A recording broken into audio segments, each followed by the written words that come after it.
Assalamualaikum warahmatullahi wabarakatuh. Kembali lagi bersama saya pada video kali ini. Kita masuk pada part kedua, yaitu tentang soal pembahasan soal AKM ya, yaitu bagian literasi. Semoga disimak dengan baik, semoga nantinya membantu kalian dalam menjawab soal AKM nantinya ya. Oke. Di sini kita melihat satu teks tentang keuntungan apa yang didapat dari penggunaan tenaga surya. Saya ulangi, ketika kita menemukan soal dengan teks yang cukup panjang seperti ini, ya, maka kita lihat dulu soalnya langsung ya. Soalnya adalah pernyataan manakah yang menjelaskan mengapa energi surya disebut energi hijau. Ya. Kamu dapat memilih beberapa jawaban. Oke.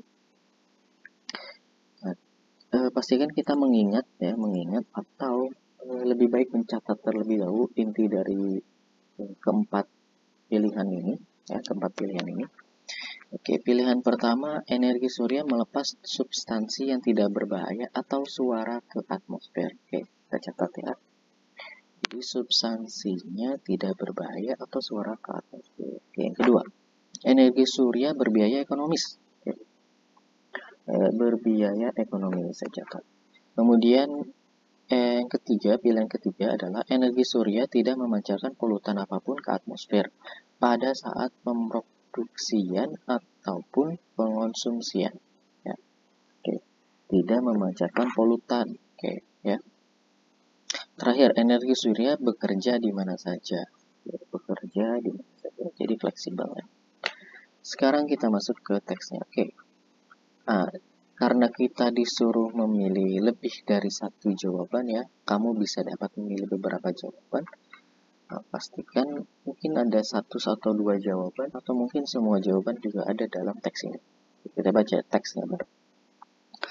Energi surya disebut juga sumber energi hijau atau energi bersih dan murah dari sinar matahari. Ya, itu kalimat pertama. Energi surya merupakan salah satu dari sumber energi alami dan terbaik di dunia. Energi ini dikatakan hijau, ini kata kunci, karena tidak memancarkan polutan apapun ke atmosfer pada saat pemproduksian ataupun pengkonsumsian jika dibandingkan dengan sumber energi lain. Ya, kita sudah dapat satu jawaban karena tidak memancarkan polutan ya tadi. Oke, saya tandai dulu. Baik. Kemudian masuk pada kalimat berikutnya. Pada masa kini banyak warga dunia sudah beralih ke tenaga surya. Tidak hanya karena merupakan sumber energi hijau, tapi juga karena biayanya semakin rendah dan lebih efisien dari sebelumnya. Oke, di sini ada kata kuncinya karena biayanya semakin rendah. Ya, berarti biayanya ekonomis. Kita checklist juga. Masuk pada keuntungan listrik tenaga. Pertama adalah surya bersih. Ketika aktif, tenaga surya melepas substansi yang tidak berbahaya atau suara ke atmosfer. Itu juga ada jawabannya ya. Jadi kita sudah mendapatkan jawaban yang sesuai. Kita masuk ke paragraf berikutnya, ke kalimat berikutnya. Gratis. Setelah mekanisme untuk menghasilkan tenaga surya dipasang, pemanasan atau listrik dari sistem surya benar-benar tidak mengeluarkan biaya. Ini akan membantu untuk mengurangi tagihan pada saat yang sama menurunkan jejak karbon rumah tangga. Tidak mengeluarkan biaya ya. Itu juga sama berbiaya ekonomi seperti pilihan jawaban yang ada di bawah tadi. Yang selanjutnya, bekerja di mana saja. Meskipun efisien, panel surya meningkat secara proporsional dengan jumlah sinar matahari yang diterimanya. Panel ini dapat bekerja atau berfungsi di mana saja. Ya, itu juga ada jawabannya tadi. Jadi tempatnya sepertinya merupakan jawaban yang sesuai dengan ada teks ini. Jadi tidak perlu ketika kita sudah menemukan jawabannya, kita tidak perlu membaca keseluruhan teks untuk menghemat waktu. Oke, jadi semua jawaban ini ada dalam kenapa disebut energi surya itu juga disebut juga dengan energi hijau. Karena keempat alasan ini termasuk ya. Oke, kemudian ini adalah soal uraian ya. Untuk menjawab soal uraian itu seperti apa sih? Ya, Kita baca dulu pastinya ya. Apa tujuan dimunculkannya FAQ? Frequency Asked Question, atau pertanyaan yang sering muncul tentang panel surya pada bacaan tersebut. Oke, nanti di layar komputer ketika kalian mengerjakan itu tidak bisa kita copy paste gitu ya, jadi mengharapkan itu. Jadi kita harus benar-benar membaca, kemudian menuliskan apa yang kita baca itu. Oke, kita melihat ke FAQ-nya ya. Berarti bagian dari sini sampai dengan bawah. Oke, di sini ada berapa pertanyaan? 1, 2, 3, 4, 5, 6. Oke, ada 6 pertanyaan yang sering muncul ya. Nah, di masing-masing pertanyaan ini kan ada jawabannya. Dari jawaban ini sebaiknya kita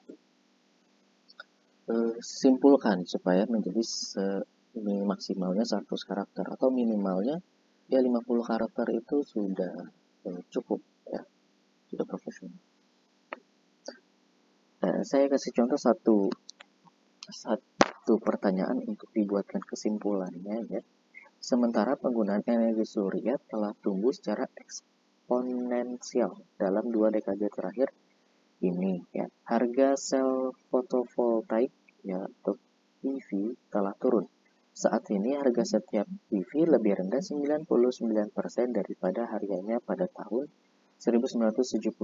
Selain itu, karena energi surya merupakan solusi ramah lingkungan, banyak negara mulai melalui pemerintahnya menawarkan hibah dan insentif untuk pemasangan panel. Berdasarkan biaya listrik rata-rata saat ini dengan asumsi inflasi sederhana dari harga energi, periode pengembalian harus antara 8 dan 10 tahun. Oke. Ini kan jawabannya apakah panel surya sangat mahal ya? Maka jawabannya kita ya kesimpulannya saja. Berarti sejak tahun 1976 harga setiap sel PV lebih rendah. Ya, yang berarti ini sudah turun harganya ya. Tahun 1976. Kemudian ada dari pemerintahnya itu menawarkan hibah dan insentif untuk pemasangan panel. Jadi lebih murah lagi ya. Maka untuk menentukan kesimpulan di pertanyaan yang pertama ini, kita jawabnya tidak karena alasan yang sudah tadi disebutkan. Ya, jadi seperti itu. Nah, pastikan juga kita tidak lebih dari 100 karakter ya. Karena itu juga tidak mengikuti aturan dari yang ditetapkan.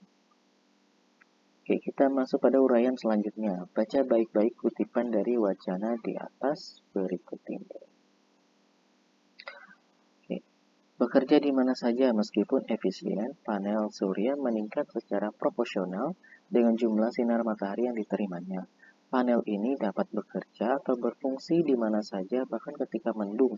Selain itu menambah sistem penyimpanan baterai surya ke sistem tenaga surya, memungkinkan kita menikmati energi gratis di mana saja bahkan saat hari.